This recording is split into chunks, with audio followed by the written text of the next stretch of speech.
I married a millionaire. On our wedding day, he told me, "My children think you're a gold digger. Prove them wrong." The test was absurd. He gave me a credit card with no limit and told me not to spend a single cent. Little did he know, I was already rich, just not in the way he expected. I married Laurent Devereaux on a rainy afternoon in Paris, inside a glass chapel overlooking the Seine. Everything was immaculate. The guests, the flowers, the silence that lingered between us like fog. He was 20 years older than me, impeccably dressed in a tailored navy suit, his salt and pepper hair combed back like a man who had never known disorder. I was in a dress that cost more than my father's house, wearing a ring that could pay off every loan my family ever owed. Laurent was a millionaire. Technically, a multimillionaire, owner of a portfolio of luxury hotels spread across Europe. His name opened doors I didn't even know existed. We barely kissed at the altar. It wasn't love, at least not the kind people write songs about. It was a transaction sealed with diamond rings and champagne smiles. I was 28. He was 48. He'd been married twice before with 3 adult children who refused to even attend the ceremony. After the guests were gone and the violinist had packed up, Laurent pulled me aside in the empty hall. He didn't touch me. He didn't smile. He simply said, "My children think you're a gold digger. Prove them wrong." Then he handed me a platinum credit card. "No limit," he added. "But don't spend a single cent." I blinked. Thought it was a joke. He wasn't joking. "That's your test. Fail it, and you'll never be part of this family." I stared at the card in my palm, cold and shining like a weapon. I wanted to laugh, because the irony was almost too much to bear. Laurent had no idea who I was. He knew my name, of course, my background, my modest career as an antique appraiser. But he had no idea what I carried under my skin, what kind of wealth ran through my veins. Not in cash, but in something much rarer. Legacy. I wasn't poor, far from it. I just never needed to flaunt it. My great-grandmother, Isabella van der Meer, was one of the most discreet art collectors in Western Europe. After the war, she rebuilt entire galleries under a false name to protect her collection. That legacy passed to my mother. Then to me. Not in bank accounts or private jets, but in things no one could trace. Silent masterpieces, hidden in places no one looked. While Laurent's children worried I'd drain his accounts, I owned a painting they once begged their father to buy at auction, and I never even hung it. But I said nothing. I slipped the card into my purse and smiled. "All right," I said softly. "I accept." We flew to Monaco that evening. It wasn't a honeymoon. It was exile. Laurent worked all day from the penthouse of the Hôtel des Lumières, a place he partially owned. I spent hours on the balcony, watching the coastline and sipping tea I brought from home. I didn't order room service. I didn't visit the hotel spa. I wore the same 3 dresses on rotation. I passed every temptation like a saint in silk heels. But it wasn't about the money, it was about the control. Laurent didn't want a wife. He wanted a symbol. A woman who could sit beside him at charity galas without embarrassing him. Someone elegant, obedient, but above all, empty. I played the part so well, it scared me. 10 days passed. Then one night, around midnight, I came back from a walk along the pier to find one of his daughters in the living room. Tall, blonde, dressed in designer from head to toe. "Clara," she said, without offering a hand. "Laurent's daughter. I'm sure you've heard horrible things about me." I nodded. "Likewise." She gave me a tight smile. "Let's skip the civility. I just want to know one thing. Why are you really here?" I met her eyes, and I said the first true thing I'd said since the wedding, because I don't like being underestimated. Her eyes narrowed. Then she tossed something on the table, a folded document. "Prenup," she said. "Read it carefully. You'll get nothing if he divorces you." I didn't even glance at it. I knew exactly what I'd signed, but Clara had no idea what I was capable of, and neither did Laurent. The day after Clara's visit, Laurent flew to Zurich without telling me. No note, no goodbye, just a quiet disappearance, leaving his tailored suits hanging like ghosts in the closet. I wasn't surprised. He'd never promised me affection, only a stage to perform on. But what he didn't realize was that I had already begun setting the pieces of my own game. The moment he left, I called someone I hadn't spoken to in years. "Isabel," I said when she answered. "I need access to the Geneva vault." She hesitated only a second. "The paintings?" "No," I replied. "The letters. I wasn't ready to use the collection yet. That would come later. But the letters, they were my proof. Written by my great-grandmother and stored in a temperature-controlled archive beneath the Swiss mountains. They held secrets about families that now ruled Europe's cultural scene. Hidden trades, illegal acquisitions, names that would crumble empires if ever spoken aloud. I'd kept them untouched for years, as a kind of moral insurance. Now they were leverage. Isabel, the family's private archivist, arranged everything. She never asked why. I traveled to Geneva alone, carrying nothing but a scarf and a locked briefcase. When I returned to Monaco, Laurent was waiting for me. He stood in the kitchen, sleeves rolled up, cooking pasta like we were a normal couple. "Did you enjoy your little getaway?" he asked without looking at me. I placed my briefcase gently on the marble counter. Yes, I said. I saw some old friends. He smirked. Friends who like to keep secrets in Swiss vaults? He had someone watching me. Of course he did, but he had no idea what those secrets were. And I intended to keep it that way. We ate in silence. Then, out of nowhere, he asked, "Do you regret marrying me?" I didn't answer. Instead, I poured us both a glass of wine, the kind he liked. French, obscure, something from his father's private cellar. He sipped it cautiously, as if waiting for poison. Then he said it again, more quietly. "Do you regret it?" I looked at him for a long time, at the lines around his eyes, the way his hand trembled slightly as he held the glass, and I said, "No, I regret trusting you." His expression didn't change, but something shifted in the air. He stood, walked to the living room, and opened a drawer I hadn't noticed before. Inside was a black envelope. He handed it to me. "This is from Clara." I opened it. Inside was a stack of photographs. Me, walking out of a gallery in Vienna 6 months before the wedding, laughing with a man in a dark suit. The kind of photos that could be twisted into any story. "She hired someone to follow you," Laurent said. "She was trying to find proof you were lying." I kept my face still. The man in the photos was my cousin, but no one needed to know that. "What did she find?" I asked calmly. He studied me. "Nothing. But it doesn't matter. In this family, the truth is never enough." I closed the envelope, slid it back toward him. "You married me to prove something to them," I said. "But now you're realizing I don't play by your rules." He didn't deny it. Instead, he said something that made my blood go cold. "You have 3 months." I frowned. 3 months for what? "To prove you belong here. And if I don't?" He leaned in. "Then I'll make sure you leave with less than you came with." He thought I had nothing. He thought he was the powerful one, but the game had just begun, and he didn't know I'd already played it before. The next morning, I woke up to find my phone wiped clean. No contacts, no messages, no photos, everything gone.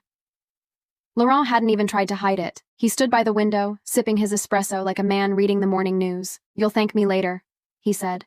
"Digital clutter is toxic." I didn't respond.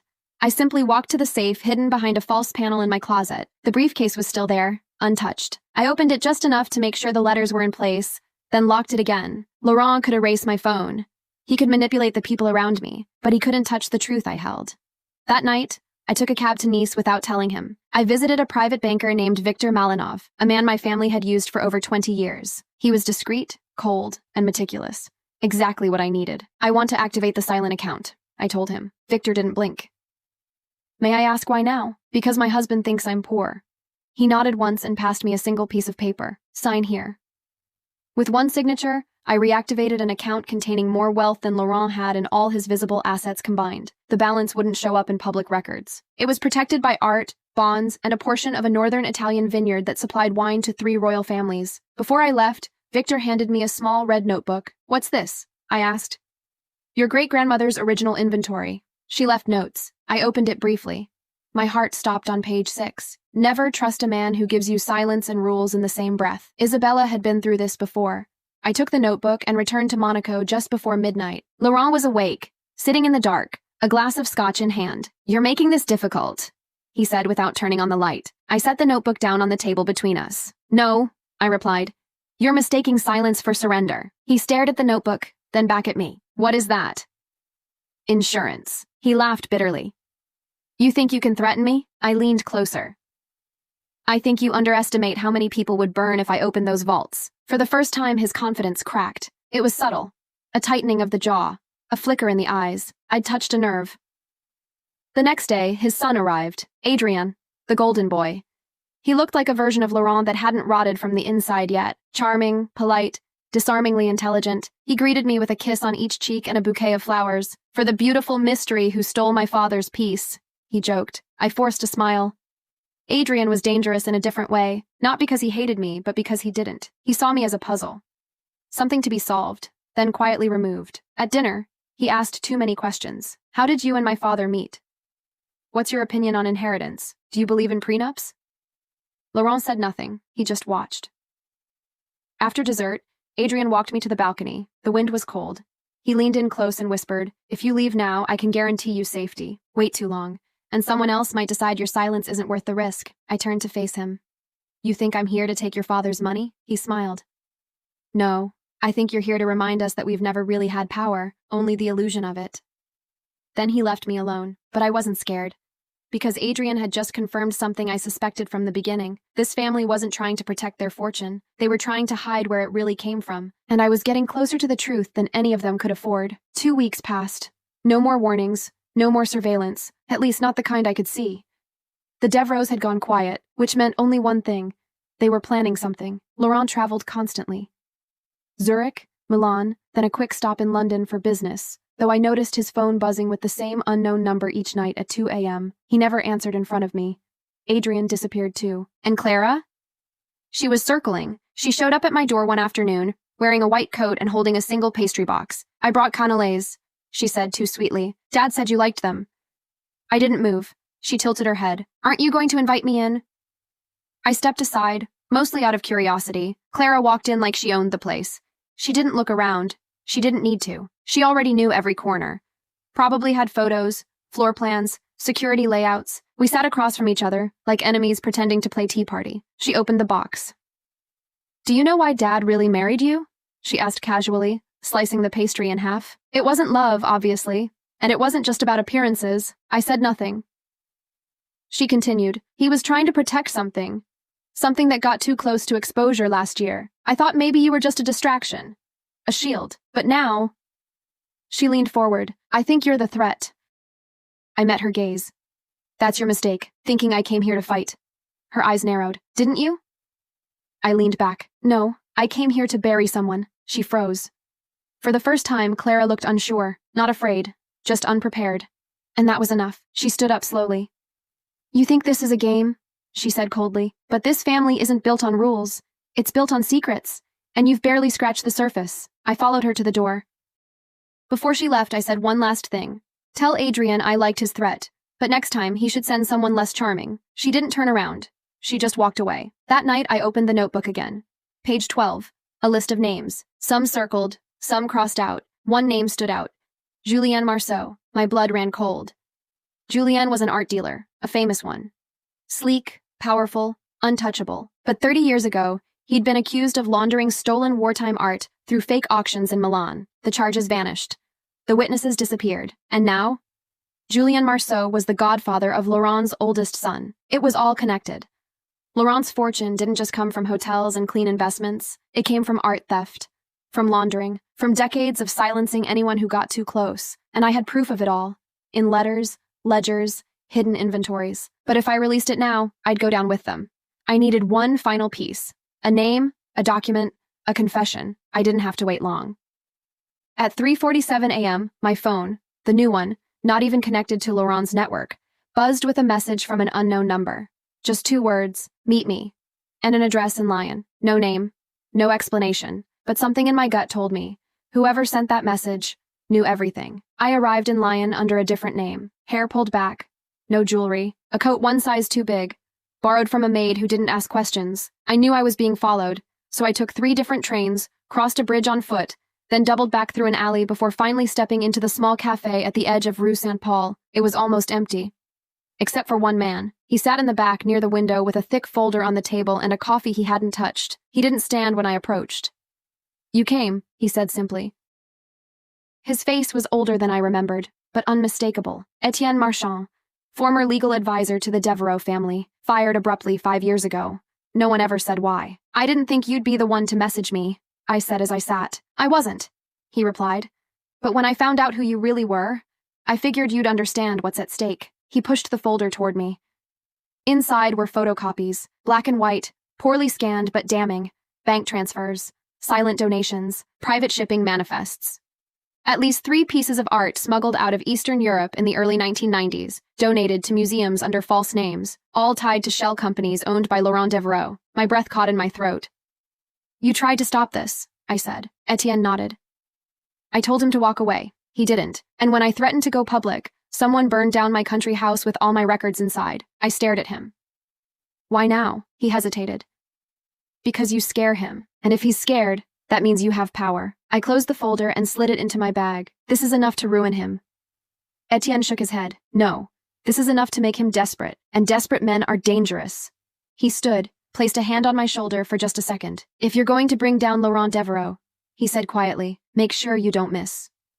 I left Lyon the same night. Back in Monaco, Laurent was waiting in the lobby. He looked tired, worn down in a way I hadn't seen before, as if the weight of 1,000 invisible crimes had finally started to drag him under. He didn't ask where I'd been. He just walked beside me in silence, up to the penthouse. When we stepped inside, I found the briefcase open on the coffee table. The letters, the notebook, everything, laid out like evidence. I froze. He sat down across from it. "I wanted to believe you were harmless," he said. "I wanted to think this was just another mistake I'd eventually buy my way out of." His voice was calm, dead calm. "But you're not a mistake. You're a threat." I didn't deny it. He picked up one letter, the one implicating Julien Marceau by name. Then he asked, almost sadly, "How much do you want to disappear?" I walked to the table, took the letter from his hands, and tore it in half. "You still think this is about money?" He looked up at me, and I smiled. "It's never been about money, Laurent. It's about legacy, and yours is about to be rewritten." That night, I booked a press meeting. Anonymous, off record, safe. And for the first time, I was ready to tell the truth, not just about Laurent, but about the entire Devo dynasty. The morning of the interview, I received a package with no sender. It was wrapped in brown paper, sealed with red wax, the kind used in private family estates. Old money, old rules. Inside, there was only one thing, a photograph. It showed a young girl, hair in braids, dirty shoes, standing in front of a boarded-up gallery in Prague. The back of the photo had one handwritten sentence. "You think your family is clean?" My hands trembled. I hadn't seen that photo in over 20 years. It was me, at 8 years old. The day my mother took me to see the ruins of the Vandermeer estate, the one destroyed during the war, supposedly for its political neutrality. Only 5 people had copies of that photograph. And now, someone wanted me to know they'd been watching me long before I ever met Laurent. I canceled the press meeting. Not out of fear, but because something was wrong. The game had changed. This wasn't about silencing me. It was about exposing me too. And whoever sent that photo knew exactly where to strike. I returned to the penthouse and found Adrien waiting in the living room. He didn't bother pretending this time. "I told them you wouldn't stop," he said. He poured himself a drink and offered me one. I declined. He sipped, eyes never leaving mine. "You think you're the only one with secrets, Clara? You think your precious family didn't make deals to survive the war? My grandfather bought your grandmother's silence, and your mother kept that silence by selling pieces of your legacy to the same men you're trying to destroy." I stared at him, my pulse thudding. "You're lying."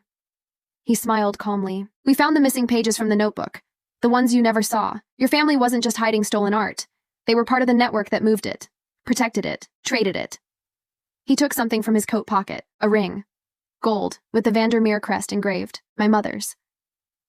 "I believe this belongs to you." He set it down gently on the table. "I'm not here to threaten you, Clara," he said quietly. "I'm here to warn you. If you go through with this, we both burn." I picked up the ring, held it in my palm. It was heavy. Not just physically, but with everything it implied. My mother had never spoken of the war, of the deals, of the losses. Now I understood why. She'd protected the truth, not for power, but for shame, for legacy, for me. Adrien stood, buttoned his coat. "You still have a choice," he said at the door. "You can leave all this behind. Let Laurent fade into irrelevance. Or you can expose him, and let the world uncover everything you've been hiding too." I didn't answer, because I knew there was no right choice anymore, only consequences. That night, I returned to the Geneva vault. I retrieved the full ledger, not just the letters, the names, the trades, the signatures, the family trees, and I found what I feared most, my mother's name, her handwriting, her signature on a shipment dated 1987, addressed to a shell company owned by Julien Marceau. She wasn't innocent. None of us were. But it didn't change what Laurent had done. It didn't erase the threats, the manipulation, the fear. So I made my decision. If we were all going to drown, I'd make sure I was the one to open the floodgates. I didn't sleep that night. I sat on the floor of the penthouse library, surrounded by old documents and shattered illusions. Pages that once meant safety now looked like confessions. Everything my family had preserved, the silence, the elegance, the so-called legacy, was nothing more than a carefully constructed lie, just like the Devo name. I stared at the ring in my palm, my mother's ring, the same one she wore in every photo. I'd never taken it off since Adrien returned it, not because I forgave her, but because I needed the reminder. This war wasn't just theirs anymore. It was ours. Mine. At 6 a.m. I called a journalist. Not one of the ones Laurent could buy. This one worked for Clara, an independent investigative outlet with no allegiance to any family, no matter how old their money was. Her name was Camille Vaillant. I didn't give her details, just a meeting place, a time, and a warning: bring protection. By noon, we were seated across from each other in a quiet art restoration studio in Marseille, surrounded by canvases in various stages of repair. Camille was sharp. No pleasantries, no small talk. You said you have information on the Devo art laundering network. I nodded. I have names, dates, transactions, but this isn't just about them. It's bigger. It goes back decades. My family was involved too. Her pen didn't stop moving. You're willing to go on record? I hesitated for half a second. Then I said, yes. Because even if it meant destroying the Vandermeer name, I'd rather light the fire than die choking on secrets. I gave Camille copies. Not everything, but enough to start. Enough to shake the foundation of the Devo empire. She promised to verify everything before going public. I gave her 3 names to double-check first: Julien Marceau, Etienne Marchand, and a hidden holding company under the name Signe Noire Holdings. She raised an eyebrow at that last one. Signe Noire? She asked. That company owns property in 7 countries, including 3 museums. I nodded. It also funded the original Devo Trust. Camille looked at me like she finally understood the scale. This story could ruin people. That's the point. We shook hands. By the time I returned to Monaco, it had already begun. I stepped into the penthouse and found Laurent staring at the television, his face pale, a glass of water trembling in his hand. Camille hadn't published the full article yet, but the teaser was out. Just one sentence, displayed in bold across every screen in the city. The Devo fortune was built on stolen art, and one woman is ready to prove it. He turned to me, slow and cold. What have you done? I didn't flinch. I did what you never could. He stood, eyes full of something I couldn't place. Wasn't quite rage, wasn't quite fear. You don't understand the reach of this family. You think you've won something, Clara? You've just opened a door that will never close. I walked past him, opened the briefcase, and removed the last sealed envelope I'd kept hidden even from myself. I know, I said. That's why I'm not closing it. He watched as I dropped the envelope onto the floor between us. His name on the front, not Laurent Devo, but the one he thought everyone had forgotten, his real name.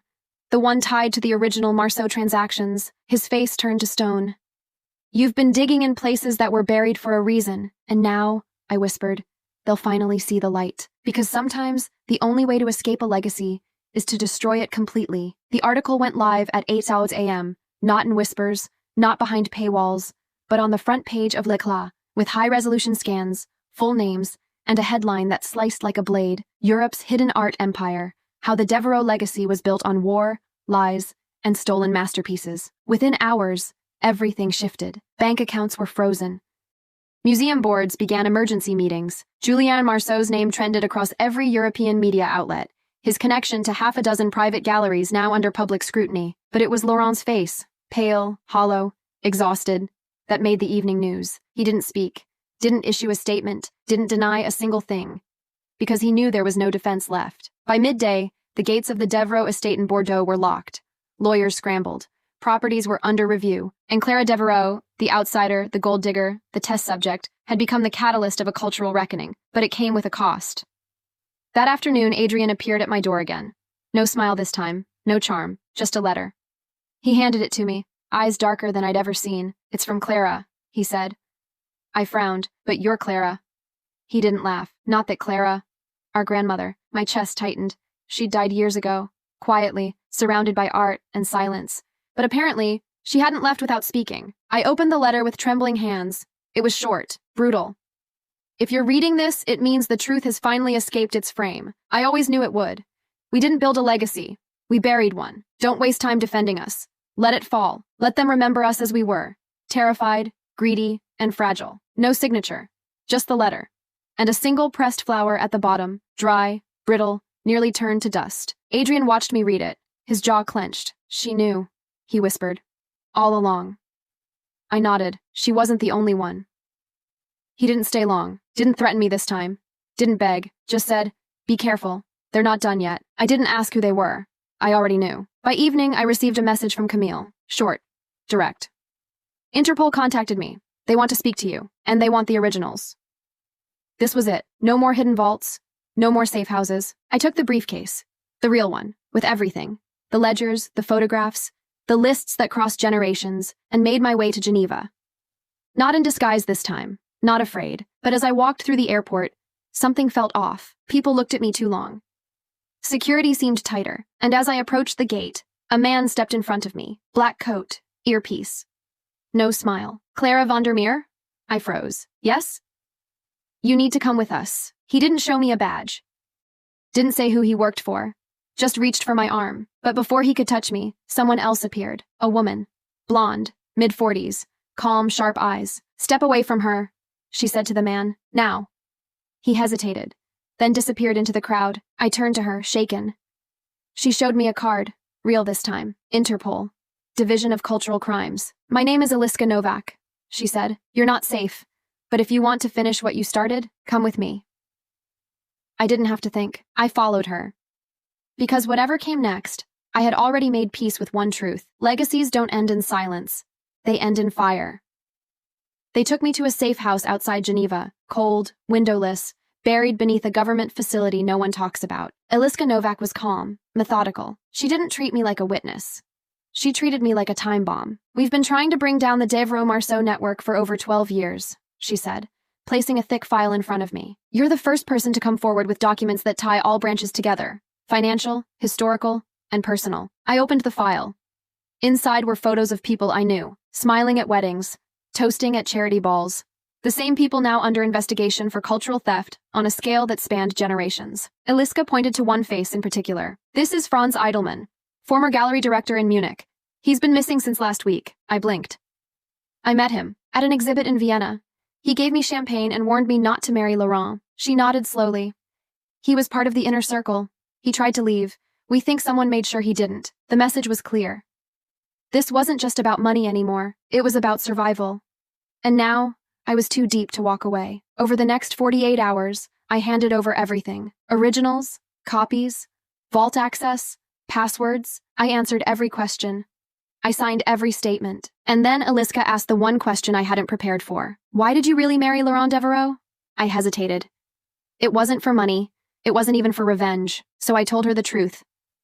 Because I wanted to see if someone like me could change the ending of a story that's always been written by men who never paid for anything. She didn't react, just nodded and left the room. That night I received a call.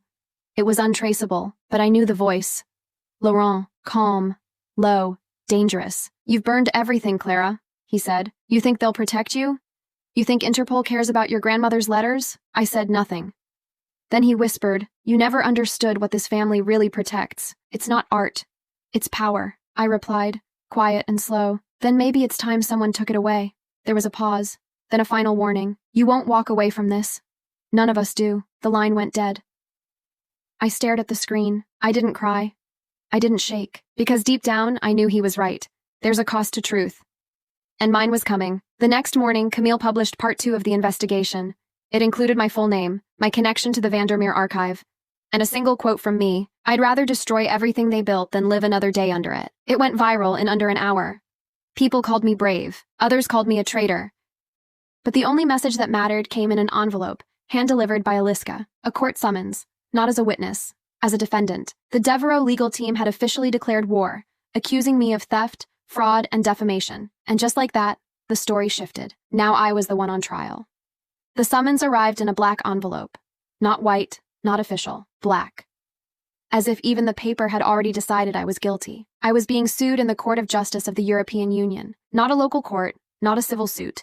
International defamation, intellectual theft, and reputational sabotage. The charges were absurd, artificial, built on lies crafted by men in tailored suits who'd spent decades rewriting history with money and silence. But the impact was real. Camille called me first. Her voice was shaking. They're turning the narrative, she said. Suddenly you're not a whistleblower. You're the girl who used forged letters to destroy a noble family. They're calling you a professional manipulator, a pathological liar. They're saying you married into the Devereaux name just to gain access. I almost laughed.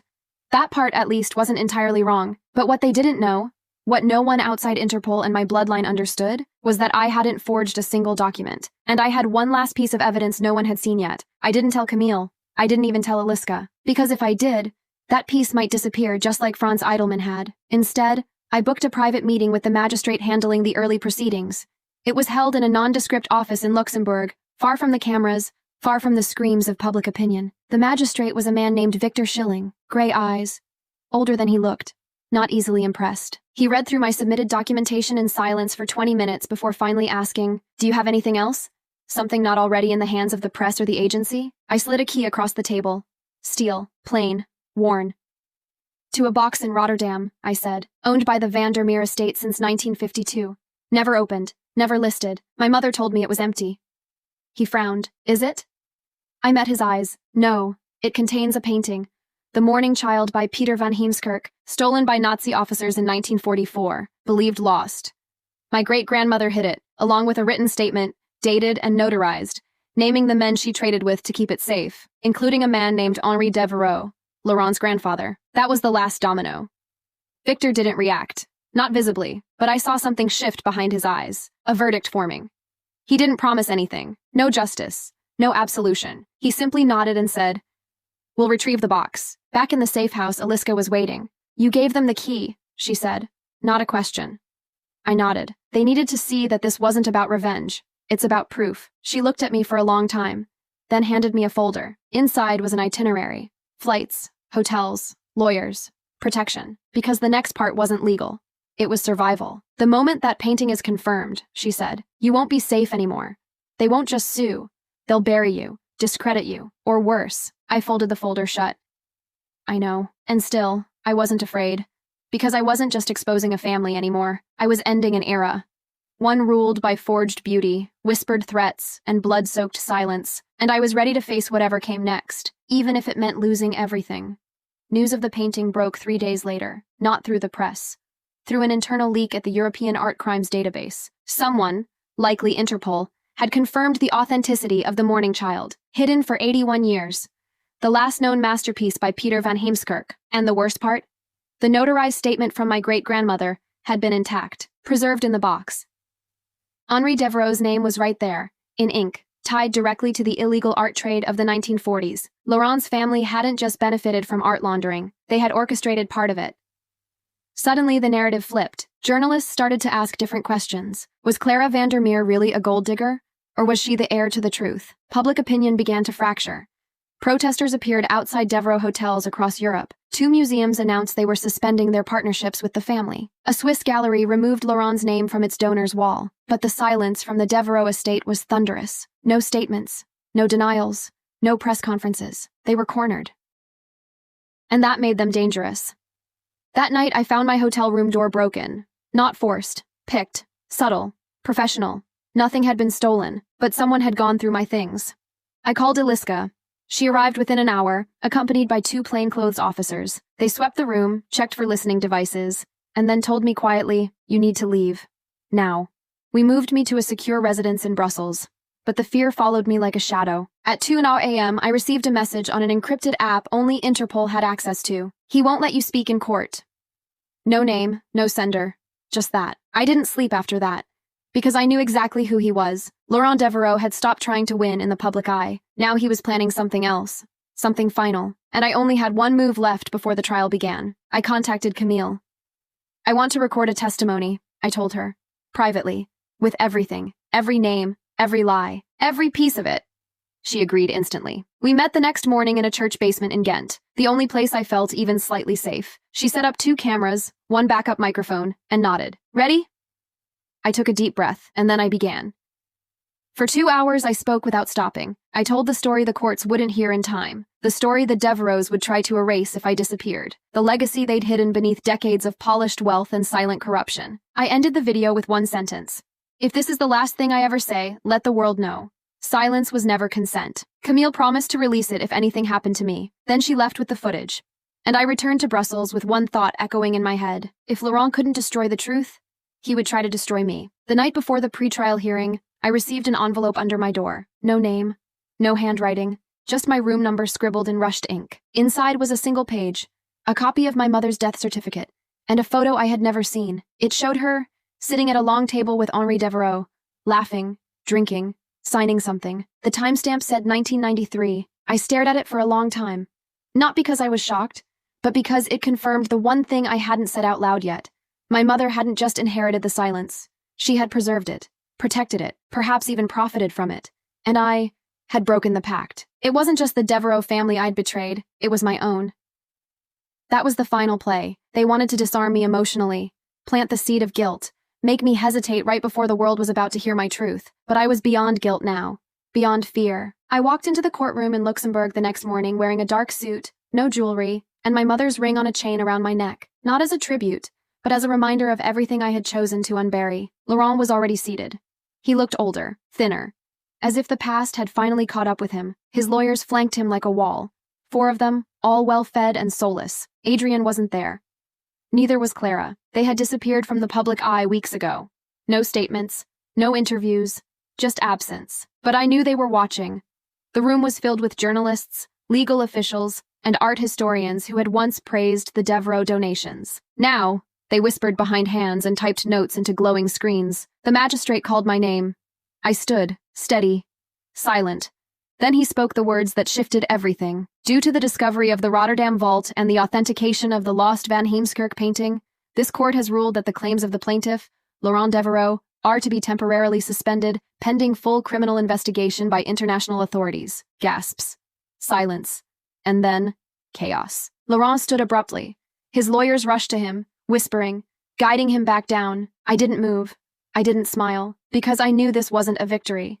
It was only a delay. The investigation would go forward. Interpol would begin interviewing every gallery, every museum, every person listed in those ledgers. And me? I would have to testify again. This time, not as the accused, but as a key witness in one of the largest cultural fraud cases in modern European history. Outside, the reporters swarmed. Flashes, questions, microphones shoved into my face.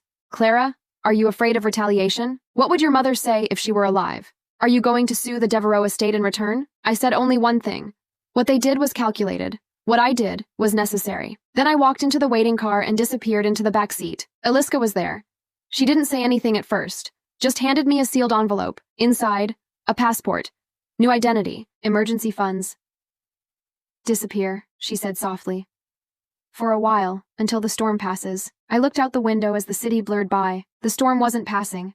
It was just beginning. For the first time in months, I disappeared. No press, no statements, no trace. They flew me to a quiet village in northern Portugal, where the ocean was loud and the wind louder. No security cameras, no neighbors for miles, just a stone house perched on a cliff, guarded by Interpol agents disguised as fishermen. Eliska came once, in the first week. She didn't stay long. They're still digging, she said. Not just into the Devereaux fortune, into your archives too. I looked at her. You mean my family? She hesitated. Yes, I nodded. I'd expected it. There was no version of this story where the Van der Meer name came out untouched. We were both complicit, just on different sides of the mirror. 2 weeks passed. Then, one morning, I received a package with no return address. Inside, a USB drive and a handwritten note. You destroyed our name, so here's yours. I plugged it into the secure laptop. Hundreds of files loaded. Old documents, travel records, conversations, photos of me and my mother from years ago. But then, something I didn't expect. A series of emails between my mother and Henri Devereaux. Some warm, others cold, but one stood out. Subject, Rotterdam. From Elizabeth van der Meer to Henri Devereaux. Date, 3rd of September, 1995. If anything happens to me, you'll protect her. That was the deal.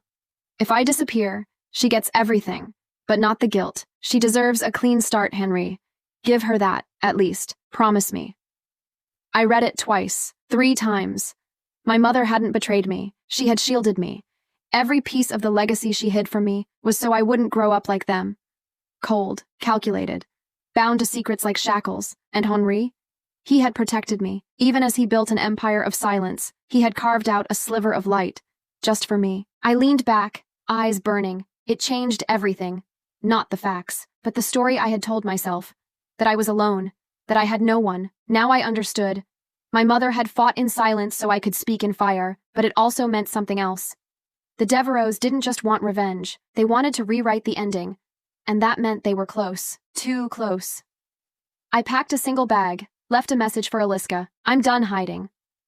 Then I booked a flight to Paris, under my real name. Because if this was the final chapter, I wanted it to be mine. I landed in Paris under gray skies and a name that no longer meant safety. Clara van der Meer. Every step through Charles de Gaulle felt like a challenge. Every glance a threat.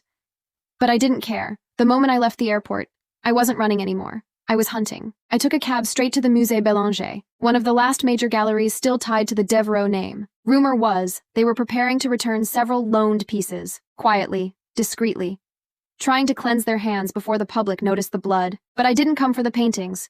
I came for the curator, Sébastien Faure, a man who had spent 20 years protecting Laurent's interests under the mask of cultural preservation. He didn't expect to see me. He froze the second I walked into his private office, where walls were lined with frames that hadn't seen daylight in decades. "Clara," he said, standing. "You shouldn't be here." I closed the door behind me. "I have questions. I'm not answering any." "You will," I cut in, "because I'm the only one who knows what Henri promised my mother." His eyes flickered. He knew. I tossed a flash drive onto his desk.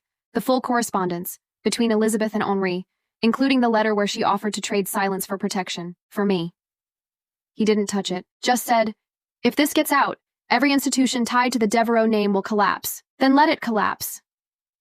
Sebastian exhaled slowly, then, reluctantly, he opened a drawer, took out a sealed envelope. Old, yellowed, with my mother's initials on the back. "She gave me this before she died," he said, "told me to hand it to you if the world ever turned upside down." My fingers trembled as I broke the seal. Inside, a letter. 1 page. "Clara, if you're reading this, it means I failed to keep you away from the fire. I'm sorry. I should have told you everything, but I wanted you to be free, and truth doesn't free us. It binds us. Whatever you choose now, make it yours. Not mine, not theirs. Yours, my." I folded the letter slowly. It didn't give me answers. It gave me permission. Sebastian looked at me. "What are you going to do?" I stood. "The only thing I haven't done yet." That evening, I walked into France 5 headquarters, one of the most respected public broadcast stations in Europe. I asked for a live interview. No script, no conditions. They hesitated, until I showed them what was on that flash drive. Then they cleared the schedule. At 20 sharp, I sat in front of a camera. No makeup, no stylist. Just the letter in my pocket, and every truth I had left in my voice. And for the first time, I said it plainly. The Devo family was not a dynasty. It was a machine. One built on theft, war, and silence. But they didn't act alone. They were helped, protected, praised, and I know because my family helped them too. But we can end it now. Not by destroying the art, but by reclaiming the truth behind it. The broadcast lasted 17 minutes. It was enough, because within the hour, my name was on every screen in Europe, again. But this time, not as a gold digger, not as a traitor. As the woman who ended the most powerful cultural lie of the century. The world didn't end after the broadcast, but something did. Within 48 hours, 2 Devo foundations folded. Julien Marceau resigned from 4 museum boards. Interpol announced the largest formal investigation into cultural laundering since 1945. And Laurent? He vanished. No arrests, no public statements, just disappeared. Adrian and Clara, the children, re-emerged briefly to release a carefully worded press release that said, "We denounce any illegal acts committed without our knowledge and will cooperate fully." No one believed it. I watched it from a cafe in Lisbon, where I had relocated temporarily. Camille called every day. She said my testimony was being used in 10 separate cases across 6 countries. Aliska checked in once, just to tell me that I'd be receiving formal protection under international whistleblower laws. And Sebastian? He mailed me the letter, the original, along with something else. A photo, black and white, faded with time. It showed my mother and grandmother standing outside the Rotterdam vault, arms around each other, holding something wrapped in canvas. On the back, a note. "We thought we were preserving beauty. We were only hiding shame." I stared at it for a long time, because that was the truth. This wasn't a story of good versus evil. It was a story of legacy, of women who tried to protect something broken, of men who weaponized history, and of one person, me, who decided to stop running. I didn't become a hero. Heroes are pure. I'm not. But I became something else, visible, unignorable, a living reminder that silence protects no one forever. Sometimes the only way to honor the past is to tear down everything it built.